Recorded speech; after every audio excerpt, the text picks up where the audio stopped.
Let's go on a drone ride over a crabgrass field. This is the most enormous crabgrass field you have ever seen. As far as you look, that's all you can see, except for some trees that come up here and there. And they're eaten up with kudzu. You know that vine that grows around trees? You can hardly see the trees for the kudzu. But if you fly in that drone far enough, you can look down and you see a place 6 foot square that someone has cut out of the crabgrass. And they brought in this rich black topsoil and they planted flowers. And those flowers have grown up and it's just a multitude of colors. It's absolutely beautiful. It's a separate and beautiful environment inside and surrounded by a negative environment. Did you know you can do the same thing in your life? Your environment is very much determined by what you allow to come into your eyes and your ears and the people that you hang around with. I mean, we live in a negative world. I'm sure you know that. You wake up in the morning and what do you hear? Bad news. And then on the way to work, you listen to a talk show and they're arguing about something and there's bickering at work and there's just problems and ominous things hanging over your head at work and you got more bad news on the radio on the way home and then you finally get home and you eat and finally you can sit back on the couch, relax, get your remote and watch some very well deserved murder and infidelity. Is it any wonder that people are negative? And yet you have control over what goes in your eyes and ears. I mean, what if you did an experiment? What if you said, all right, for the next 3 days, I'm not going to listen to the news. For the next 3 days, I'm not going to allow anything negative or anything discouraging to come into my mind. I'm going to watch positive movies. What if you listen to podcasts? Or what if you listen to books on tape about people who overcame this problem that seemed impossible? You ever been to a movie like that? You come out and you feel like, yes, that's the way I want to be. It changes the way you feel. What if you did that all the time? What if you listened to positive things all the time and positive movies? What if you put the word of God in your mind and you spoke that all the time? What would that do to your personal environment? You know, I used to go in this grocery store and there was a cashier there. His name was Malcolm. He was about 65 years old. I don't know what in the world Malcolm was doing there. You could hear him talking a mile away, it seemed like. He was loud. He was always happy. He was kind of boisterous, really. He just wasn't aware of what was going on around him. And he was making jokes to people and counting their change back. And he'd say, all right, we're going to make this a cash deal, you know, like it was some kind of a big deal or something. And if he saw somebody he knew, he would have no problem saying, yeah, I'd wear a hat like that too if I had a head that looked like yours. He didn't care. I don't think Malcolm got invited to any of the employee meetings. Everybody else was just minding their business, you know, and punching in the numbers and being quiet. Malcolm is just loud. I saw him at the post office one day. He pulled up in this big luxury car. I said, Malcolm, you must have gotten a raise at the grocery store. He said, no, I had money anyway. He said, I just took that job to get away from my mother-in-law. He didn't need the money. He didn't care if he got fired. Malcolm had his own zone. I call it the Malcolm zone. You can create your own zone. You can determine what goes into your eyes and ears, which determines your optimism and the way that you see life. You know, I had this friend, and you may find that hard to believe, but I did. And this friend lost a lot of weight. I mean, a lot of weight. And I asked her how she did it, and she said that she changed her diet. Well, me and my razor sharp mind should have known that. But she said, actually, I changed my appetite. She said, after a while, I'd look at a hamburger and it just looked like a big blob of fat. And she said, I just didn't even want that. You know, we can change the appetite. We're so used to this negative stuff coming in, this negative diet into our eyes and ears. But we can change that to where we're hearing positive things, encouraging things, things from God things that are inspiring.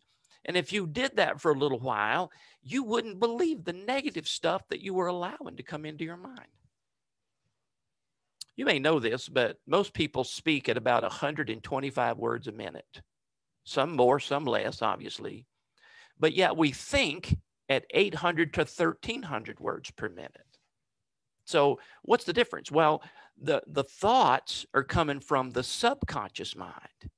You can't say 800 words in a minute with your tongue. So we're getting flooded all the time with stuff that's in our subconscious. But you see, you have control of what goes in the subconscious.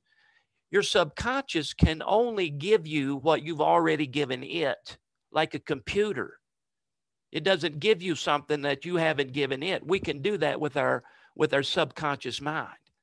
And so what people say a lot of times are negative things that they've put in.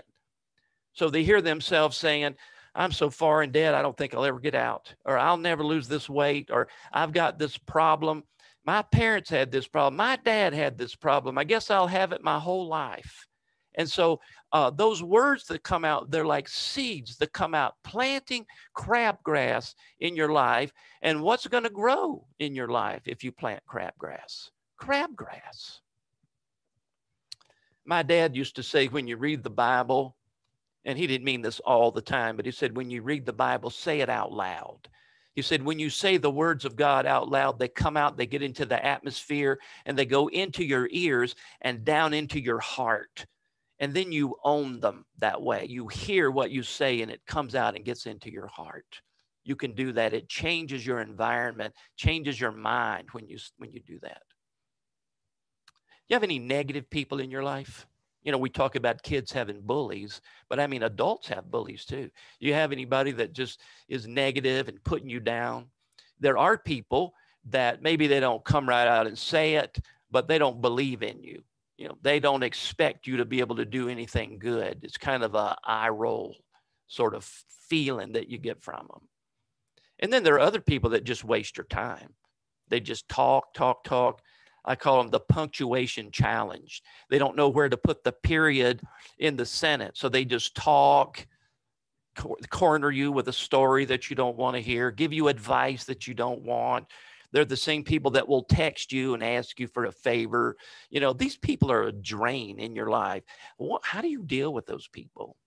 Well, God has given you a gift in how to deal with these people, and you'll find it on your computer and on your phone. It's a thing that God created on the 8th day, and that's why you don't see it in the Bible, but it's called the delete button. You just delete people out of your life that are negative, unless they happen to be a Siamese twin of yours. Most people that bring you down can be deleted.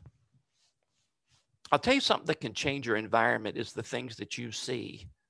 Maybe you have a cubby at work, or maybe an office at home, or your home, or whatever. And if it's filled with things that bring you down, that you're always discouraged by these things you see, it's going to affect the way you feel. It affects your environment. But you can change that. I have a picture of a colonial house right next to my desk. It's a big, beautiful, white colonial house. It's an old house. It's got 5,400 square feet, I think, in it. And it's absolutely immaculate on the inside, and I just love it. Now, maybe I won't buy that house, but that house inspires me. You can have things in front of you all day that inspire you. You can have the words that God says to you right in front of you, where you just look up and you can't help but see it. It's on the mirror in your bathroom. It's in your car. It's on your desk. And he says, I will instruct you and teach you in the way which you should go. I will counsel you with my eye upon you. He will perfect that which concerns me. And you see that. And even when you're discouraged, you look up and you go, oh, yes, that's right. Maybe you've got a picture of your spouse, your family, and you've got plans with them for your life. And you go, yes, that's why I'm working so hard to do this. And it changes your environment. I want to give you one more: osmosis.